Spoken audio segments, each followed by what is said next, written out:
We have the latest on WWE's reported interest in signing CM Punk, but first, the biggest merchandise sellers in wrestling have been revealed. The online wrestling community is often filled with debates over which wrestlers are a draw and which ones are not, something that leads to disagreements along the way. Well, we now have a new report from WrestleNomics that could bring an end to some of that debate, with them revealing the estimated top merch sellers in the business today. As a disclaimer, these numbers are estimated from e-commerce merchandise rankings based on daily collection of top sellers pages on WWE Shop and Shop AEW, with the report coming via WrestleNomics. So with that said, let's take a look at the information, first by breaking down the top 10 sellers across both AEW and WWE, not including company-related merchandise. Cody Rhodes tops the overall charts as the best merch seller across both companies, followed by Steve Austin, despite no longer being active in the ring. CM Punk is third overall bestseller as he tops the AEW side of the rankings, slightly tipping Roman Reigns to the bronze post. John Cena and LA Knight of WWE then follow, before the Acclaimed come in as the second AEW act in the overall top 10, with the legendary NWO and Eddie Guerrero still doing good numbers all these years later.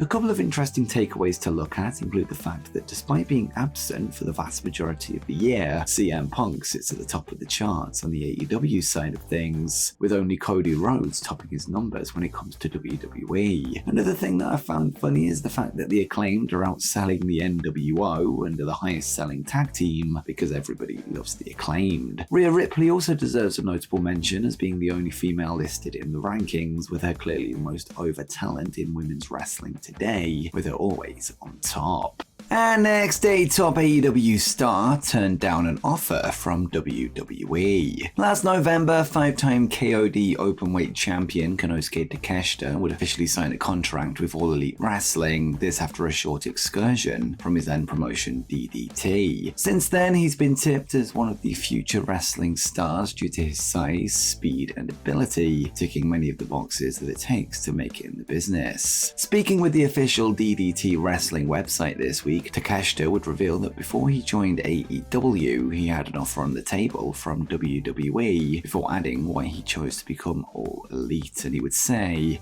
"So the choice was WWE or AEW. At that time, there were not that many main male wrestlers in AEW, and moreover, there were no Japanese who wore the singles belt except for women. I wanted to do something that no one else was doing. At that point, I wasn't sure if AEW would become as huge as it is now, but it was still a choice I made. Then over the next year or so, the number of wrestlers steadily increased, and I don't think I would have had a chance if I had waited another year. It was all a matter of timing."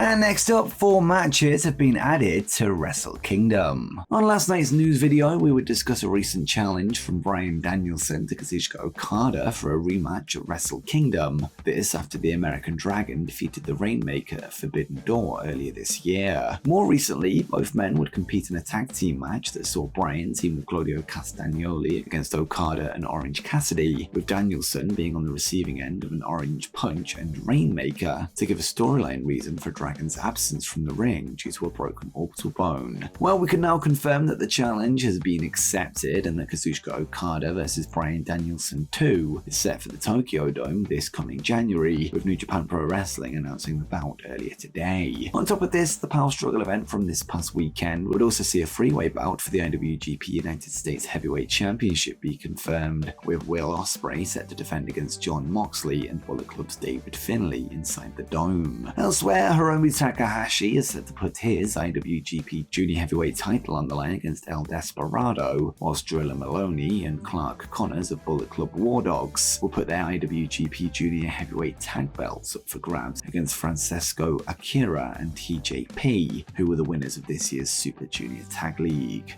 And next up, this former WWE star was told he can never lose. In September, WWE would once again release a number of talents from their contract, with Marseille and Mansoir of Maximum Male Models finding themselves on the chopping block this time around. Both men would take part in a Q&A on Reddit this weekend, where they would discuss their time in WWE, revealing some interesting stories along the way. First comes from Marseille, formerly known as Mace in the failed Retribution faction, who would debut debut as disruptors during the pandemic era. Mace would discuss how the faction could have played out were there fans in the arena for their stint, something he feels would have given them a better chance, and he would say, "At one point, we were told that we were going to lose the ski masks and get neat entrance masks. I really think Retribution would have benefited from a crowd. Even if it ended up silly, me and T-Bar pitched being like Bulk and Skull bullies after that fell apart."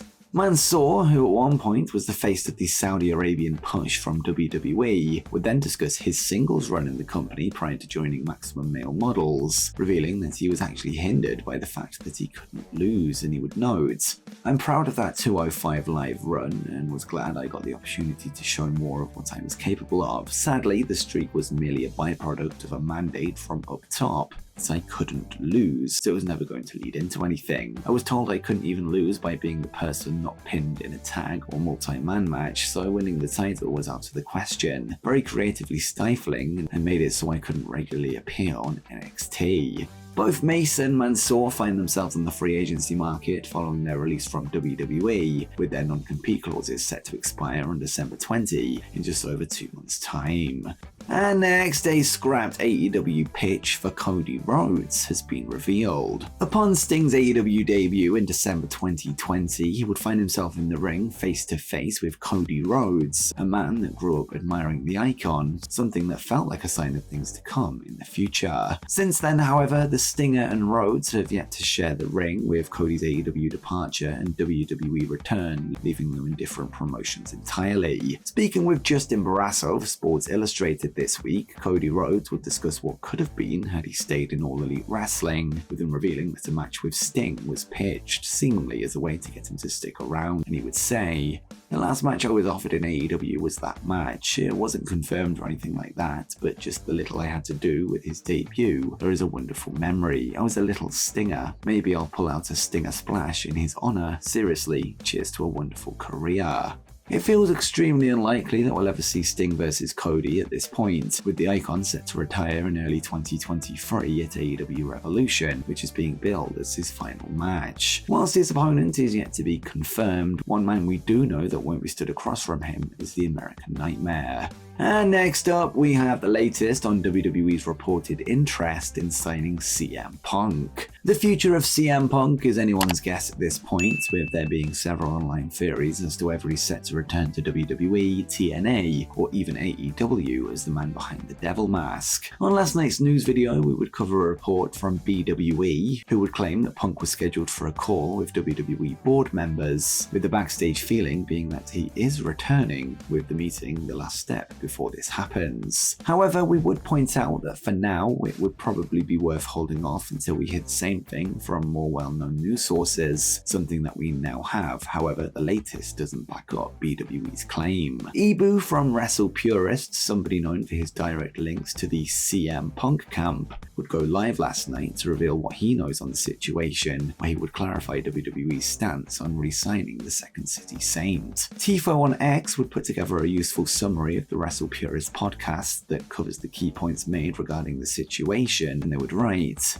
"Punk's ready and is actively training in case he gets the call from WWE, because in wrestling anything can happen. WWE feels they have Punk in their back pocket." About today's report that Punk and WWE's board members would be in a meeting, Punk's camp has confirmed this was not true. It said he would speak to Nick Khan directly. About the teasers from WWE, it said CM Punk's response to them was, "I don't get it, and why?" WWE's way to handle debuts, returns, surprises when they're asked about by the dirt sheets is to in some cases confirm them to the media. In other instances, they change the topic or get no-sold. WWE specifically reached out to Sean Ross Sapp to tell him Punk was not scheduled for Survivor Series because they don't want people to have high expectations and hijacking the show. CM Punk was said to have options for 2024, whether it's WWE or another major promotion. WWE's decision is not a hard no and a no for now for CM Punk's return. They'd prefer to have him for WrestleMania season to work with the talent that would be available.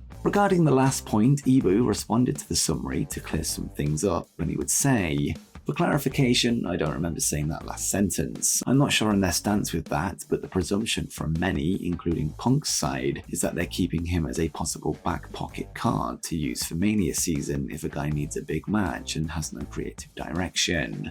Whilst WWE appear to see the value Punk would bring to the table, as shown by the WrestleNomics report from earlier in the video, they seem content with their current roster and storylines, although if they needed an injection of further excitement into the product, they know who to call, and it's not Ghostbusters. And before you go, make sure you check out 10 shocking Roman Reigns facts that WWE wants you to forget.